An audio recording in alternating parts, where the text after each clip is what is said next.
इनको पकड़ करके खींचेंगे तो इनकी नसें फटेगी, और नसें फटेगी तो ये मुख की ओर से विष की ज्वाला उगलेगा।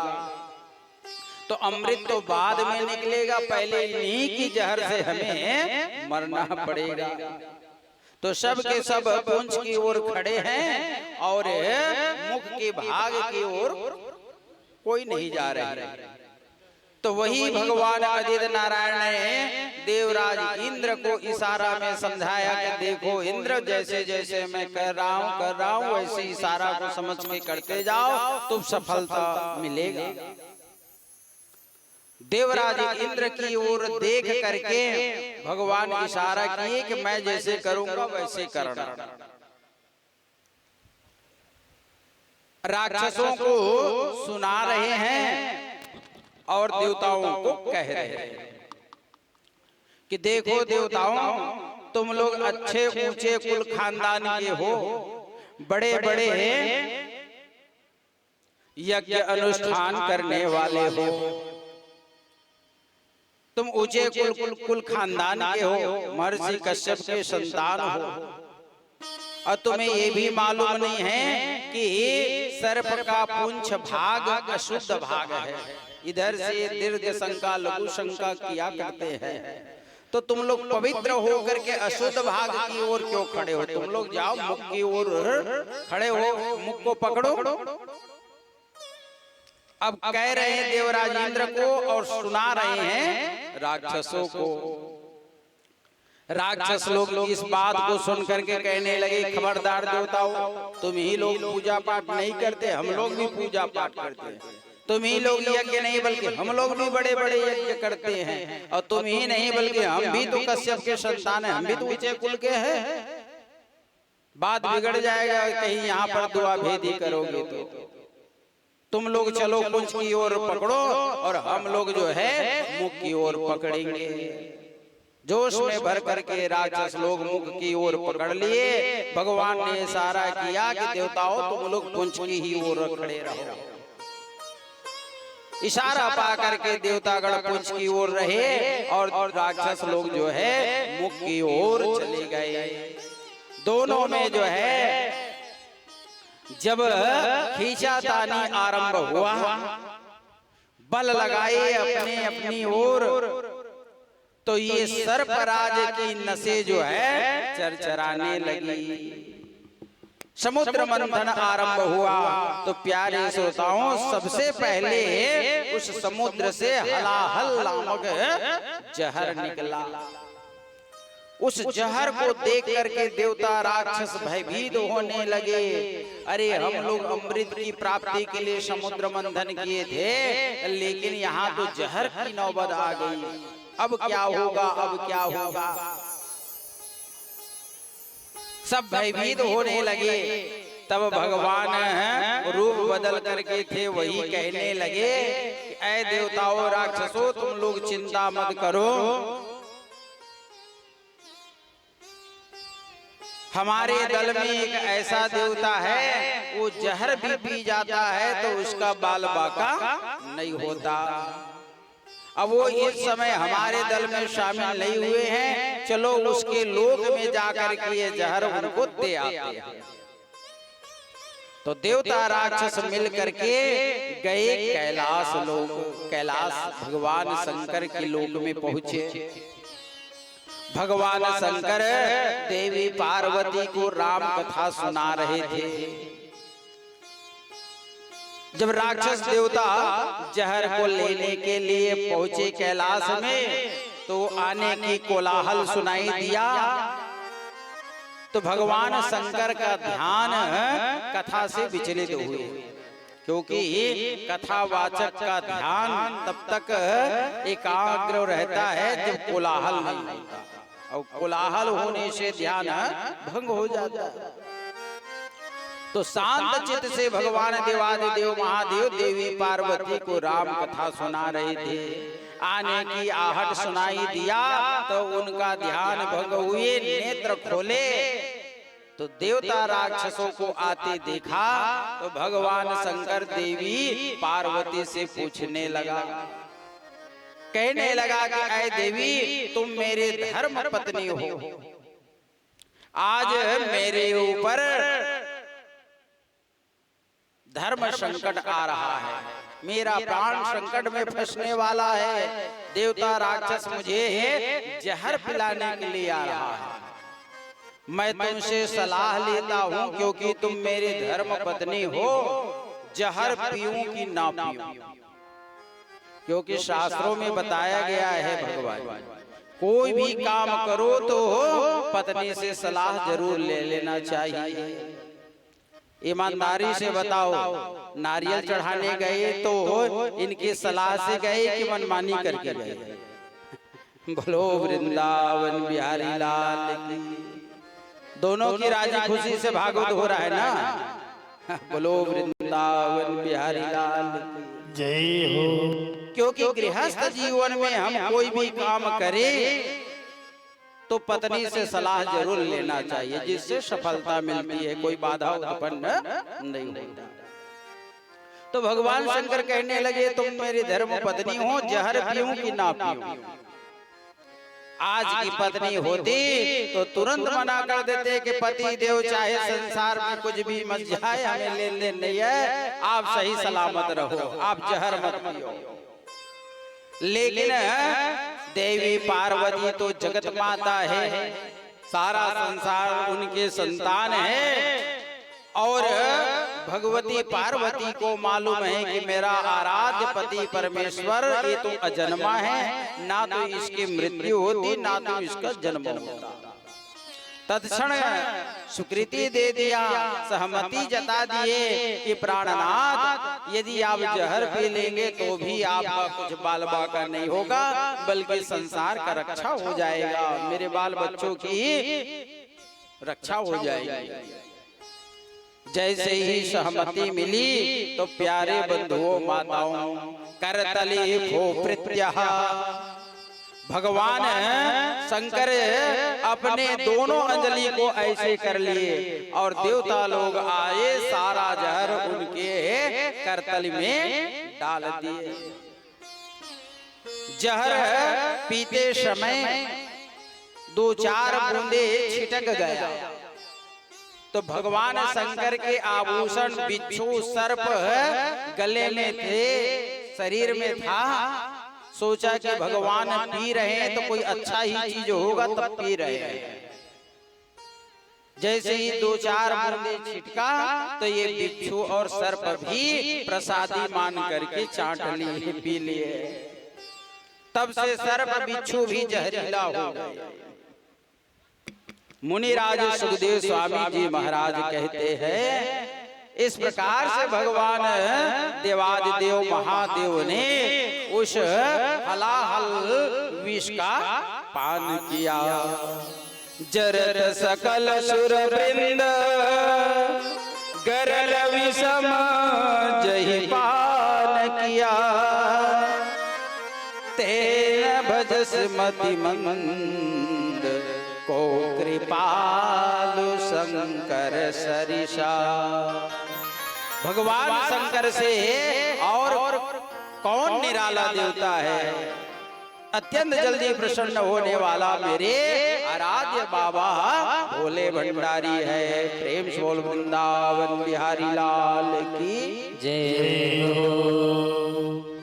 भोलेनाथ से निराला गौरीनाथ से कृपाला कोई और नहीं। भोलेनाथ से निराला गौरीनाथ से निराला कोई और नहीं। भोलेनाथ से निराला गौरीनाथ से कृपाला कोई और नहीं। भोलेनाथ से निराला गौरीनाथ से कृपाला कोई और नहीं। कोई और नहीं, कोई और नहीं, कोई और नहीं,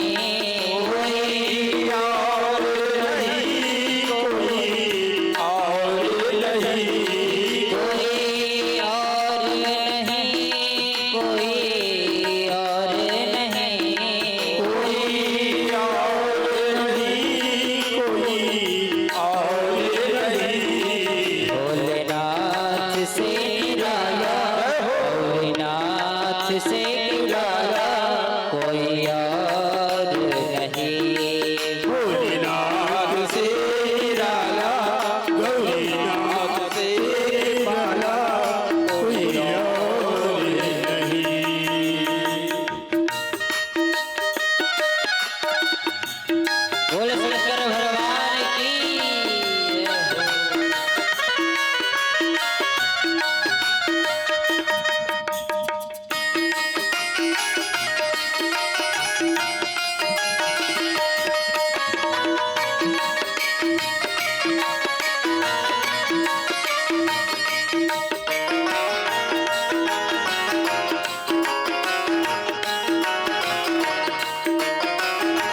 हरि बोल।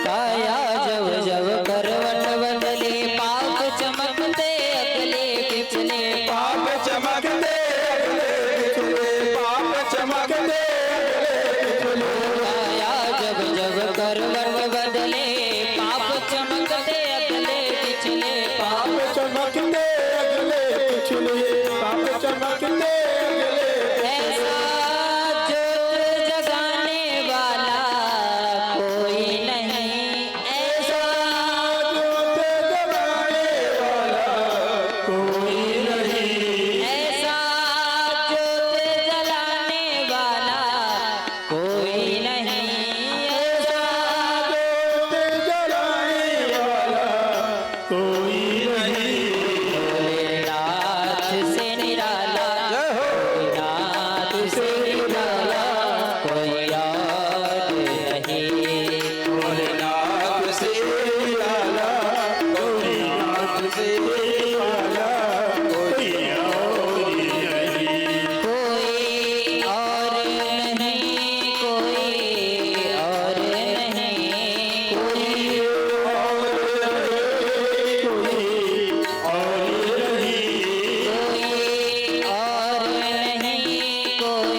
कोई और नहीं, कोई और नहीं, कोई भोलेनाथ से निराला, गौरीनाथ से कृपाला कोई और नहीं। भोलेनाथ से निराला, गौरीनाथ से निराला कोई और नहीं।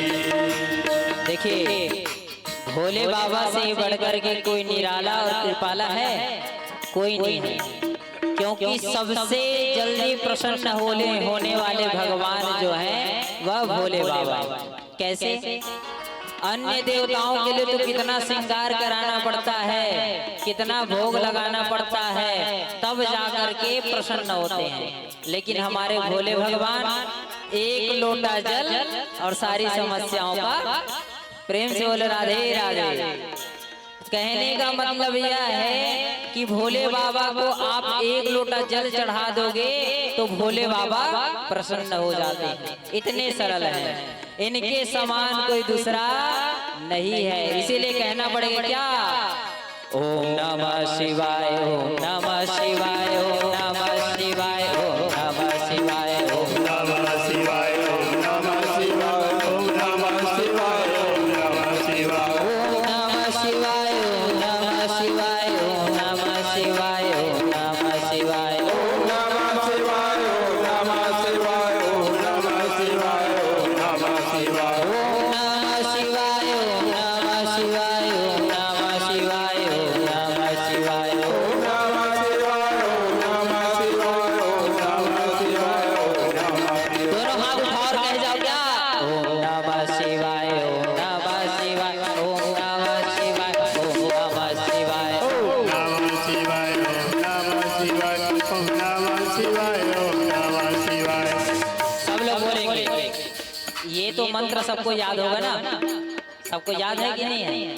एक बार बोलो। ओम नमः शिवाय, ओम नमः शिवाय, ओम नमः शिवाय, ओम नमः शिवाय। बोलो बोलो।